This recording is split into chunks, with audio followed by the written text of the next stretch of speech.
नमस्कार। आप देख रहे हैं गुरुकुल पेरेंट्स टॉक। यहाँ हम सुनते हैं रियल पेरेंट्स के रियल एक्सपीरियंसेस और आज हमारे साथ हैं पंकज शर्मा जी। आज हम जानेंगे इनके एक्सपीरियंसेस के बारे में। तो सबसे पहले मैं पंकज जी से जानना चाहूंगा आपका इंट्रोडक्शन और बच्चे के बारे में जो भी लास्ट ईयर में देखा। धन्यवाद पहले तो मौका देने के लिए। अच्छा लग रहा है क्योंकि मेरा नाम पंकज शर्मा है और मैं गवर्नमेंट टीचर हूँ प्राइमरी में। मेरा बच्चा अर्पित 8th क्लास में यहाँ पे आया है और यानी अभी वो 9th में पढ़ रहा है, तो लगभग 2 साल कंप्लीट होने को हैं। तो उसमें मैंने जो इम्प्रूवमेंट देखा है वो काबिल तारीफ़ है। ठीक है, और यहाँ पे मैं केवल इन स्कूल का प्रमोशन नहीं कर रहा हूँ, जो जो नई नई चीज़ें हैं वो मैं बताऊँगा कि स्कूल में क्या क्या चीज़ें नहीं रही। जैसे हमारा पॉडकास्ट आगे बढ़ेगा मैं बताऊँगा मैंने क्या क्या फील किया। लेकिन ओवरऑल मैं ये कह सकता हूँ कि इन 2 साल के अंदर मेरे बच्चे ने जो उसका एम था आईआईटी की तरफ जाने का, उस पे उसने अपना कदम बढ़ा लिया आगे की तरफ। पंकज जी, सबसे पहले तो मैं जानना चाहूंगा बिफोर स्टार्टिंग की हम लोगों ने क्या एक्सपीरियंसेस किया। सबसे पहले तो जानना ये चाहेंगे कि आपके जब ये विचार दिमाग में आया कि गुरुकुल विद्यालय भी ऐसे कुछ चल रहा है शमशाबाद के अंदर, तो एडमिशन लेते समय आपने किस किस मुख्य बातों पर डिसीजन लिया और विचार किया और उन पे एक विश्वास जता के आपने बच्चे को हमारे पास भेजा। तो मैं कुछ उन बातों को जानना चाहूंगा जी, कि जी। क्या ऐसी मुख्य डिसीजन लेने के लिए आपके पास पॉइंट है जिससे आपने एडमिशन कराया बच्चे का। देखिए, सब कारण ये था कि वैसे इसका हिमाचल प्रदेश के सैनिक स्कूल में एडमिशन पूरा प्रोसेस लगभग हो गया था। हमने एडमिशन नहीं कराया था, नंबर आ गया था इसका, जो सिलेक्शन हो गया था। लेकिन कहीं ना कहीं इसका एम इधर था, इंजीनियरिंग लाइन में जाने की तरफ था। तो अब सही बताऊं तो कोटा या जयपुर जैसे भेजने के लिए मैं, क्योंकि बच्चा छोटा था तो मैं ज़्यादा सोच ही नहीं पा रहा था। मन में था कि मैं वहाँ पे भेज दूं, लेकिन बस मेरा वहाँ पे जो सर्च था ना वो पूरा हो गया। मुझे लग रहा था क्योंकि बस ऐसा स्कूल मिल जाए जहाँ पे आईआईटी के लिए शुरुआत से थोड़ा सा तैयारी कराने लग जाए, मतलब जैसे आप फाउंडेशन या प्री फाउंडेशन बोल सकते हैं। तो एक बार मेरे बच्चे पढ़ने से पहले मैं आपके पास आया था, तब आपके पास जो कॉम्पिटिटिव जो जैसे कोटा में माहौल होता है वही बुक मैंने देखी थी आपके यहाँ पे। मैं बुक ले भी गया था आपसे, जी जी, अगर आप आपको याद पहले है तो। जी बिल्कुल। बुक्स पहले पढ़ के हाँ, गए थे यहाँ बैठ के फिर आराम से। मुझे उसी दिन एक अनुज जी थे, उन्होंने मुझे रेफरेंस दिया था कि उनके पास ये बुक मिल जाएंगी जो बच्चे आईआईटी के लिए पढ़ते हैं, जैसे अलग अलग एलन है, रेजुडेंस है, या अलग अलग टाइप की जो भी बुक हैं जैसे बच्चे पढ़ लेते हैं। तो मैं आया तो मैंने ये देखा कि आपने बताया था कि एलन का जो भी आपके मॉड्यूल वगैरह पढ़ाई उनको पढ़ाते हैं। तो बस वहीं लग गया था कि अगर इनको सिलेबस उसी अनुरूप मिलेगा, 8th 9th 10th में अगर ये पढ़ेंगे ना, शुरुआत से ही पढ़ेंगे, तो इनका बेसिक के अलावा एडवांस बुक थी, इसके अलावा एक्सीलेंट मॉड्यूल थे, तो उनसे बहुत बच्चे को फायदा मिला। जी तो ये सबसे बड़ा कारण था। आपका जो सिलेबस था वो उधर ही जा रहा था जहाँ से नीट और आईआईटी के लिए बच्चे तैयार होते हैं। जी जी बिल्कुल। तो जैसे अगर आपने मैं थोड़ा सा ये जानना चाहूंगा कि आपने एडमिशन कराया तो शुरुआती फेज में कई बार बच्चे क्या है कि स्कूल से आ रहे होते हैं और वो एडवांस की चीजें वो कैच नहीं कर पाते हैं। तो शुरुआती फेज में आपने बच्चे के अंदर क्या चेंजेस देखे, कुछ डिफिकल्टीज देखे होंगे, हो सकता है कई बार उसमें पेरेंट्स का एक सपोर्ट मिल जाता है। तो आप खुद भी एक शिक्षक हैं, तो किस तरीके से आपने उसके एकेडमिक्स में चेंज होते हुए देखा और overall discipline through out the 2 years उसका कैसा रहा, उसके बारे में थोड़ा हम जानना चाहेंगे कि आप किस तरीके से उसको ओवरव्यू करते हैं। जी। देखिए, उसमें मैं ये बताना चाहूँगा, क्योंकि मैं मैथ्स पढ़ा है मैंने कॉम्पिटिटिव क्लासेस में, तो मैं बच्चे को मैथ्स तो सही से करवा पा रहा था। लेकिन जैसे साइंस वगैरह, क्योंकि केवल मैथ्स से सिलेक्शन होना नहीं आगे, उसमें फिजिक्स भी है, केमिस्ट्री भी है। तो उसके लिए मैंने देखा इस स्कूल में जब वो बच्चा आया तो उसका साइंस, पिछले जिस स्कूल में पढ़ रहा था उसका साइंस वो जानता ही नहीं था, साइंस का एस भी नहीं आता, तो उसे रट के और चीज़ों को याद करके लिख देना, वो बस जैसे जनरली बच्चे करते हैं उतना ही कर पा रहा था। लेकिन अब मैं इतना देख रहा हूँ कि साइंस में अगर मैं उसे जैसे, अगर मुझे किसी भी टॉपिक पे उससे बात करनी है, जैसे मैं कहूँ कि भैया कान के स्ट्रक्चर के बारे में था, तो वो ईयर का स्ट्रक्चर वो बाहर से लेकर अंदर तक के स्ट्रक्चर को पूरा बता सकता है, कौन से पार्ट के क्या फंक्शंस होते हैं। ठीक है, तो वो उसमें बदलाव आया, थोड़ा सा उसने प्रैक्टिकली चीज़ों को सोचना शुरू कर दिया था। एक तो ये बदलाव आया, दूसरा यहाँ पे उसे कॉम्पिटिटर अच्छे मिले तो प्रैक्टिस करने का बहुत मौका मिला। वहाँ पे ये होता था पिछले स्कूल में कि वो एग्जाम टाइम पे ही 2 3 4 दिन पढ़ के जा रहा है तो वहाँ पे टॉप करता था, क्योंकि वो चीज़ें रटने वाली थी, पूरा पूरा रट के ले जाता था। वहाँ पे भी 50 out of 50 48 49 इस टाइप के मार्क्स आते थे। लेकिन यहाँ पे उसे रियल कॉम्पिटिटिव मिले। यहाँ पे उसने जब पहला महीना दिया था तो 3rd या 4th रैंक था, आई थिंक उसका फर्स्ट रैंक नहीं था। लेकिन उसे लगा कि हाँ, यहाँ पे बहुत अच्छा कुछ चल रहा है, यहाँ पे मेरे कॉम्पिटिटर अच्छे हैं, तो उसने मेहनत करना शुरू किया। फिर यहाँ के सभी बच्चे क्योंकि अच्छे हैं तो फिर रैंक में अदला बदली होती रहती है, तो मोस्ट ऑफ द टाइम ये भी फर्स्ट रैंक आया, कुछ और भी बच्चे हैं जो बहुत अच्छा कर रहे हैं। तो माहौल बहुत अच्छा मिल गया, जो माहौल वहाँ पे नहीं मिल रहा था वो मिल गया यहाँ पे मुझे। अच्छा सर, जैसे हम यहाँ पे एक मैंने देखा है पेरेंट्स का बच्चों के दिमाग में एक बात रहती है, गुरुकुल के अंदर टेस्ट बहुत होते हैं। हाँ। मैं एक अपने अकॉर्डिंग कैलकुलेशन बता दूं तो लगभग through out the session 365 days में से लगभग 56 डेज हमारे टेस्ट में निकल जाते हैं। जी मतलब हमारे 56 डेज तो टेस्ट ही होता है जी। पूरे सेशन में। तो ये जो नंबर ऑफ टेस्ट है या जो टेस्ट के हमारे पैटर्न है उसको आप किस तरीके से डिस्क्राइब करते हैं। मैं आपको थोड़ा बता देता हूँ हमारे यहाँ टेस्ट किस तरीके से हो रहे हैं कि एक होता है हमारे यहाँ ओएमआर टेस्ट जो एक सेशन में लगभग 10 होते हैं। फिर होते हैं एडवांस टेस्ट, ये भी ऑब्जेक्टिव टेस्ट हैं और माइनर टेस्ट भी हमारे ऑब्जेक्टिव हो जी रहे हैं। तो अप्रॉक्स ऑब्जेक्टिव टेस्ट हमारे यहाँ 14 टेस्ट होते हैं। इसके बाद सब्जेक्टिव टेस्ट हो रहे हैं। तो ये जो ऑब्जेक्टिव टेस्ट हैं जो हम बच्चों को करवा रहे हैं, तो क्या अभी करा रहे हैं तो हमें इसके इंप्रूवमेंट दिखाई दे रहे हैं? इसके लिए आपको क्या एक लग रहा है कि क्या कहना चाहिए? नहीं, देखिए मुझे इसमें डायरेक्टली बहुत बेनिफिट दिख रहा है। और एक और बात स्पष्ट कर दूं, देखिए अगर आपका सिलेबस कंप्लीट नहीं करा पा रहे हैं तब तो ये गलत है कि आप बहुत ज्यादा टेस्ट करा रहे हैं। अगर आपका सिलेबस कंप्लीट करा पा रहे हैं और लगातार अगर टेस्ट हो रहे हैं तो ये तो बहुत बेनिफिट की बात है ना। और यही कारण रहा कि मेरे बच्चे ने लगातार टेस्ट दिया ना, उसमें इंप्रूवमेंट हुआ, उसकी स्पीड बढ़ी, उसकी एक्यूरेसी बढ़ी, ठीक है। और वो कम समय में ज्यादा क्वेश्चन करने लग गया था। ये केवल माइनर और एडवांस जो उसने ऑब्जेक्टिव टेस्ट दिए उन्हीं का नतीजा था। और यही कारण रहा कि उसे टैलेंट एक्स के थ्रू 80% स्कॉलरशिप मिला है। और एलन शार्प के भी उसने एग्जाम में बहुत अच्छा किया, डिस्ट्रिक्ट रैंक 1 लाया। इससे उसे 21,000 कैश प्राइज भी मिलेगा। 21,000 जी। कैश प्राइजेस उसको। वो डिस्ट्रिक्ट रैंक आगरा में फर्स्ट रैंक आया है। बहुत बढ़िया।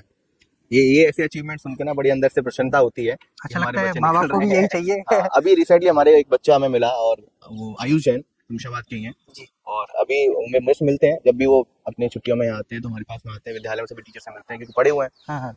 तो अभी रिसेंटली उन्होंने एक रिमोट पे काम कर रहे हैं जो दिमाग से चल रहा है, उसमें कोई की फंक्शंस नहीं है, कोई भी किसी प्रकार का उसमें रिमोट नहीं है, just some chips are just insert in the upper head of the skull, वहां पे लगा दी गई हैं और वहां से ही सारी चीजें आप सोचना है वो काम हो रहा है। इट्स लाइक कि जो आपके जो बटन वाले रिमोट होते थे वो खत्म हो गए, आपके अब साइकोलॉजिकल रिमोट तैयार कर दिया। जी। इस तरीके के उन्होंने एक पेटेंट पे काम किया और ही इज सक्सेसफुल। उनकी टीम में वो बनाया और देखने में अच्छा लगता है कि हमारे स्टूडेंट कुछ नए आविष्कार कर रहे हैं। जी जी is in NIT college right time, अभी हमारे बच्चे पढ़ रहे हैं ऐसे जी। कॉलेजेस के अंदर, तो बड़ा अच्छा लगता है। और एक अचीवमेंट ये हमारा फिर भी निकल के आ रहा हो, मुझे तो उम्मीद है कि आने वाले 4 साल बाद तो बहुत अच्छा करने वाला है। हाँ सर, बिल्कुल सही बात है। सर हमें तो अर्पित 12th तक लेके जाना है, तो अब हो सकता है आपसे फिर दोबारा मुलाकात हो। अभी जी तो 10th बोर्ड भी आने वाले हैं नेक्स्ट सेशन से, जी जी। तो हो सकता है वहाँ हमारा अर्पित फिर बाजी मार जाए, या हाँ हो सकता देखो, है और बच्चे भी क्लास में हाँ बहुत कंपटीशन सब चल रहा बच्चे है। अच्छे हैं, मतलब मैं तो यही चाह रहा हूँ कि सब बच्चे बहुत अच्छा करें, केवल मेरे ही बच्चा क्यों। गुरुकुल से सर एक ही बच्चे ने पार्टिसिपेट किया, तो ये बच्चा फर्स्ट आया। एक और बच्चा है मेरे हिसाब से, आयु उसकी भी रैंक अच्छी है सर। हाँ, अगर इसमें से 3-4 बच्चे और जो फर्स्ट हमारी क्लास के टॉप 5 स्टूडेंट निकाल दें तो पहले दूसरे तीसरे यही बन जाते यही बन जाते हैं, पूरा पूरी यही होता। संभावना थी। हाँ, हाँ एक ही बच्चे ने करा तो फिर एक ही फर्स्ट रैंक आएगी। बिल्कुल अगर बिल्कुल सही बात है, तीनों कोई फर्स्ट सेकंड थर्ड की करवा दें तो मुझे लगता है फर्स्ट पूरी सेकंड थर्ड पॉसिबिलिटी, पूरी डिस्ट्रिक्ट में यही लोग होते पूरी पॉसिबिलिटी थी। हैं। हाँ, अच्छा कर रहे हैं वो बच्चे बहुत। ठीक है, तो बहुत बहुत धन्यवाद, आपसे बात करके अच्छा लगा। और गुरुकुल के बारे में हमें दोनों तरह के पेरेंट्स बहुत अच्छे लगते हैं, और मैं तो ज्यादातर उन पेरेंट्स की बात बहुत अच्छी सुनता हूँ जो हमारे स्कूल की छोटी छोटी कमियों को ध्यान में रखते हुए हमें नजरअंदाज ना करने देते हैं और हमें उनको बार बार याद दिलाते हैं ताकि हम उसको और इम्प्रूव कर सकें। ये अच्छी बात भी है, आप सुन रहे हैं। कई स्कूल वालों का ईगो ऐसा रहता है, मुझे लग रहा है कि अगर जो भी कमी है, अगर आपको फीडबैक नहीं मिलेंगे आप अच्छा नहीं कर पाएंगे। आपको पेरेंट्स अगर फीडबैक दे रहे हैं तो उसे कंसीडर करना चाहिए, सोचना चाहिए। और कई बार ऐसा होता है कि आप पेरेंट्स को अनसुना कर रहे हैं तो आप फिर इंप्रूव नहीं कर पाएंगे, अपनी संस्था में कोई इंप्रूवमेंट नहीं दिखेगा। तो सर आपको क्या लगता है हम कितना इम्प्रूवमेंट करते हैं? आप सुन रहे हैं इसलिए अच्छा कर पा रहे हैं, बच्चे भी अच्छा कर रहे हैं, पेरेंट्स भी आपके सामने आके बैठ रहे हैं, मैं क्यों आता? हाँ बिल्कुल अगर आप अच्छा नहीं करते मैं नहीं आता यहाँ पे। बिल्कुल सर। देखिए जैसे आपने लास्ट सेशन में मुझे कुछ कमियां बताई थी, जी और आई थिंक वो कुछ 8 से 9 पॉइंट्स थे आपके, कुछ अपने जी, को दिए मैंने थे लिख के मुझे। दिए थे आपको। तो अभी उसमें सर कितना हमने इम्प्रूव कर दिया होगा? वो लगभग कमियां पूरी हो चुकी हैं। अच्छा, कुछ उसमें एक से कमियां मैंने आपको यही बताई बस कि ये आपके मैथमेटिक्स से मैथमेटिक्स का जो एडवांस बाकी मुझे लगता है आपके 9-10 पॉइंट सारे खत्म हो चुके जी हैं आज, बिल्कुल, है ना? बाकी जो कमी हमारी आगे आएगी मैं आगे भी आपका बताऊंगा मैं आई थिंक हमारी वो last conversation in the month of December में ही थी। दिसंबर में हुई थी। आज ठीक हम 1 साल बाद फिर से मिल रहे हैं, जी बिल्कुल और सर। वो सारी चीजें फिर उनको सॉर्ट आउट कंप्लीटली हमने कर दी हैं। जी बिल्कुल सर। तो वी बिलीव सर कि हम लोग क्या है ना, अब कोई भी वर्क हो रहा हो या कुछ भी कोई संस्था हो, वहाँ 100% तो कभी कुछ सही नहीं हो सकता। हाँ देखो, लेकिन प्रयासरत 100% के लिए हम हमेशा रहेंगे जी और पूरी कोशिश करते रहेंगे कि हम शमशाबाद क्षेत्र में एक ऐसा माहौल बना सकें कि जहाँ से 12th के बाद बच्चे डॉक्टर इंजीनियर के लिए अलग अलग कोचिंग्स में ना जाएं, बच्चे अपने यही सारी चीज करके निकलें। और एक जो एक्स्ट्रा बर्डन मेंटली प्रेशर बनता है जिसके जरिए हम देख भी रहे हैं जी सोसाइटी में कैसी कैसी घटनाएं हमारे सामने हो रही हैं, तो इस सबको अवॉइड करने के लिए क्यों ना हम थोड़ा जल्दी जर्नी को शुरू कर लें। और जो दौड़ने का जो प्रेशर होता है, जी 11th-12th में जो हाँ, ज्यादा जो बड़ा दौड़ने का प्रेशर होता है 11th-12th का, उसको हम यहाँ कहीं ना कहीं कम कर सकें। इसको हमने यहाँ पर गुरुकुल में शुरू किया है कि 6 में बच्चा है, 7th में बच्चा है, 5th में बच्चा है आज, तो वो अगर बनना चाह रहा है डॉक्टर इंजीनियर, तो माँ बाप उसके कम से कम 11th-12th में प्रेशर ना दें, जी जी उसको 5th क्लास में भेज दें और स्लोली वो अपनी जर्नी शुरू करेगा। धीमे धीमे धीमे खेलते हुए वो अपना वहां तक पहुंच अच्छा है ना, उसमें प्रैक्टिस भी तो हो रही है। वो हमारे Practice बेस्ड जो टेस्ट हो रहे हैं भाई आईआईटी और उसमें नीट जैसे एग्जाम में आपको ऑब्जेक्टिव क्वेश्चन ही मिलेंगे, तो वो जो प्रैक्टिस हो रही है जब तक बच्चा घर पहुंचता है, रिटर्न जो उसके रिजल्ट आ रहे हैं विद रैंक सब्जेक्ट वाइज, और मुझे तो बहुत अच्छा लगता है ये भी अलग ही था। इस क्षेत्र में कहाँ कर पा रहे हैं लोग, ऑब्जेक्टिव क्वेश्चन देते ही कहाँ है, यहाँ पे हर 25 दिन में एक टेस्ट हो रहा है। बिल्कुल सर। मतलब अगर मैं एक ऐसा फिगर दे दूं, क्योंकि मेरे चीज मैं स्टैटिक्स पे बात ज्यादा करता हूँ, तो लगभग हम 1100 question by the test practice करते हैं, ओनली ऑब्जेक्टिव 1100, जो कि एक माइनर टेस्ट होते हैं हमारे जो फाउंडेशन डिपेंड होते हैं। उसके बाद एडवांस पे भी हम लगभग 500 क्वेश्चंस एडवांस के क्वेश्चन प्रैक्टिस करवा देते हैं सिर्फ टेस्ट के माध्यम से। तो मैं अगर सभी क्वेश्चन बात करूँ तो एक भी बार ऐसा नहीं होता कि क्वेश्चन वापस से रिपीट होके आ जाए। तो इट मींस कि हम करीब करीब 1600 क्वेश्चंस नहीं है, 1600 कॉन्सेप्ट हम बच्चों के क्लियर कर रहे हैं, बिल्कुल सही बात है। सिर्फ टेस्ट के माध्यम से। तो और ये एवरी ईयर है, तो शुरुआत में उसे बच्चे को और ये प्रैक्टिस हो हर जाती साल है हो ना। रहा है, इस सेशन में अगले सेशन में। और ये हम आप जानते हैं कि टेस्ट देने के बाद तो टेस्ट रट ही जाता है, दिमाग में फिट हो जाता है कौन सा क्वेश्चन क्या कैसे वो आगे जो एग्जाम होगा उसमें भी तो फायदा करेगा। फायदा जो करता है। मेन एग्जाम है आपका आईटी नीट का या जिसका भी, तो उसकी भी तो तैयारी आपकी हो रही है अभी से। अच्छा, एक चीज मैं थोड़ा सा आपसे एक और जानना चाहूंगा, क्योंकि जो कि जनरली है हो रहा है हमारे विद्यालय में, क्योंकि कई बार नए बच्चे आते हैं जी। तो जहाँ पहले वो पढ़ाई कर रहे थे, जिस तरीके से पढ़ रहे थे, वहाँ उनकी परसेंटेज 95, 96, 98, 99% तक वो बच्चे लेके आ रहे हैं। लेकिन अगर वही बच्चा हमारे विद्यालय में आ जाता है, फिर उसकी परसेंटेज आती है 70 जी 65 60, और बहुत मुश्किल से उसकी 75 80 तक पहुंचती है। बहुत जी। मेहनत करता है, वो रात दिन पढ़ाई कर रहा है, पेरेंट्स से हम बात कर रहे हैं, नहीं साहब पढ़ तो बहुत रहा है पर नंबर नहीं आ रहे। तो इस चीज को आप कैसे डिफाइन करेंगे, किस तरीके से बताएंगे कि भाई अर्पित की मैंने बहुत बार देखा है कि अर्पित के नंबर भी कभी आ जाए 90 से, कभी कभी नीचे भी रहते हैं, 8th क्लास में उसके नीचे भी रहे। शुरुआत के अगर मैं फर्स्ट रैंक की बताऊं तो उसके तो 9 10 से रैंक के आसपास 8th में पहले टेस्ट में। तो ये चीजें रही, तो इसको आप किस तरीके से पेरेंट को समझाओगे, या आपने अपने आप को समझाया कि यार अभी नंबर कम आए हैं कोई बात नहीं है, या तो आगे इम्प्रूवमेंट, तो नॉलेज और नंबर का क्या आप देते हैं? देखो इसमें ये है, जैसे मेरा बेटा भी जो पिछले स्कूल में पढ़ रहा था, वहाँ पे ऐसा होता है जैसे आपकी जो स्कूलिंग है वो थोड़ा सा अलग टाइप से चली रही है। मैंने बता दिया कि आप भाई कॉम्पिटिटिव जो क्लासेस चली उनके मॉड्यूल आप तैयार करा रहे हैं, तो लेवल का अंतर है एक तो जो शुरुआत में बच्चा वहाँ पे एक्चुअली 90-95 गेन कर रहा है, उसका कारण ये था कि वो बहुत बेसिक सा सिलेबस है। ठीक है, जो नॉर्मली एनसीईआरटी बेस्ड सिलेबस था वहाँ पे तो 90, इवन कोई भी बच्चा एवरेज बच्चा भी 90 प्लस ही लाता है। यहाँ पे जब उसे थोड़े से हाई लेवल के क्वेश्चन मिले, टेस्ट वगैरह इतने अच्छे मिले, तो उससे उसे थोड़ा सा ग्राफ मतलब उसका डाउन हुआ। उसे भी पता चला कि यहाँ पे अभी हम 95 या 96 नहीं कर पा रहे हैं। उसके बाद में खैर वो 99 तक पहुंचे 100 में से। उसका शायद फर्स्ट, मेरे हिसाब से जितना टेस्ट में मुझे याद है, उसका 4th या 5th या 3rd रैंक था, मतलब 3rd 4th 5th था। बहुत खराब भी नहीं था, लेकिन वहां पे तो हमेशा ही वो फर्स्ट आ रहा था ना। तो वो वहां पे फर्स्ट आने में और यहाँ पे फर्स्ट आने में अंतर तो है, वो लेवल ऑफ क्वेश्चंस है उसका अंतर था रहा। जी जी। फिर नंबर की बात करते हैं तो नंबर एक अलग बात है, मेन चीज है नॉलेज का बढ़ना। नॉलेज, क्योंकि अगर कोई बच्चा आज 60% पे भी अगर नॉलेज ईमानदारी से लेके आ रहा है, जी क्योंकि यहाँ टेस्ट के अंदर हम 100% ट्रांसपेरेंसी रखते हैं। इवन मॉर्निंग तक तो हमें भी पेपर नहीं पता होता पेपर में आने क्या वाला है, होना भी मॉर्निंग 6 o'clock तो मुझे पता चलता है कि पेपर आ गया ही है। तो ट्रांसपेरेंसी 100% है। फिर हम रिजल्ट भी बहुत एक स्पीड में बच्चों को दे रहे हैं। तो ट्रांसपेरेंसी साथ में देखें तो 60% को बच्चा ला रहा है, 110 क्वेश्चन उसको 3 घंटे में करना है, 180 मिनट 110 क्वेश्चन, और ये बहुत कम रेशियो है टाइम का। वो बच्चा 60% ला रहा है, तो कहीं ना कहीं वो इसकी नॉलेज में ठीक है, लेकिन अपने एवरेज विद्यालय ऊपर से बहुत ऊपर बच्चा है वो, और उसी को हम आगे बढ़ा रहे हैं। जी बिल्कुल। बच्चे के अंदर फर्स्ट सेशन में इंप्रूवमेंट देखते हैं, फिर सेकंड में और ज्यादा दिखता है, 3 साल बाद वो बच्चा कहीं ना कहीं अपने ट्रैक पे हमको दिखाई दे रहा है। बिल्कुल। पंकज जी, इसी बीच में एक चीज और जानना चाहूंगा कि आप क्या अपने गुरुकुल स्कूल को और पेरेंट्स के लिए रिकमेंड करेंगे, या जो नए आने वाले पेरेंट्स हैं उनके लिए आपका क्या मैसेज है? देखिए मेरा मैसेज स्पष्ट है, और रिकमेंडेशन की बात है तो अगर आपको याद हो, यहाँ पे वो बच्चे भी हैं जो सैनिक स्कूल में सेलेक्ट थे, आयुष और आदित्य, तो उनके लिए मैंने रिकमेंडेशन दी थी। इवन मैं उनके साथ घर पे भी गया था ना, आपके साथ घर पे गया था उनका।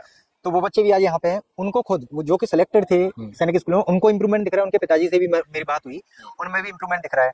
तो अगर आपके बच्चे का टारगेट आईआईटी नीट जैसे कुछ एग्जाम है, तो मेरे हिसाब से आपको रिकमेंड करना चाहिए। मेरे बच्चे का मैंने बता दिया, टैलेंट एक्स का नहीं बता पाया था, उसमें भी उसका ऑल इंडिया रैंक 399 बना, स्टेट रैंक उसका 15 था, जोनल रैंक भी 33 था। तो अगर आप बच्चे के ऐसे रिजल्ट चाहते हैं, मैं ये नहीं कह रहा हूँ कि मेरे बच्चे ने बहुत कुछ अचीव कर लिया, उसको तो अभी जर्नी स्टार्ट हुई है, वो आगे भी करेगा। मैं चाह रहा हूँ मेरे बच्चे के जैसे ही आपके बच्चे भी बहुत इंप्रूव कर पाए और अच्छे टारगेट्स अचीव करें वो। इसके लिए मैं चाहूंगा आप ऐसे ही किसी विद्यालय में पढ़ाएं, स्पेशली गुरुकुल के लिए रिकमेंड करूंगा। मेरा बच्चा यहीं पे पढ़ रहा है, इंप्रूवमेंट होगा, स्पेशली साइंस और ये मैथ्स वाले जो बैकग्राउंड है या बायो वाला जो वो है ना, उसके लिए तो बहुत बढ़िया स्कूल है, ये बहुत अच्छा स्कूल है। आप एडमिशन कराइए, बहुत फायदा दिखेगा आपको। बहुत बहुत धन्यवाद पंकज जी, आपने हमें अपना ऑनेस्ट रिव्यू दिया, और मैं फील भी कर पा रहा हूँ आपने जो भी सारी बातें कही वो अपने दिल से और अपने एक्सपीरियंस ही कही है। पेरेंट्स का फीडबैक ही हमारे लिए सबसे महत्वपूर्ण और जरूरी भी है।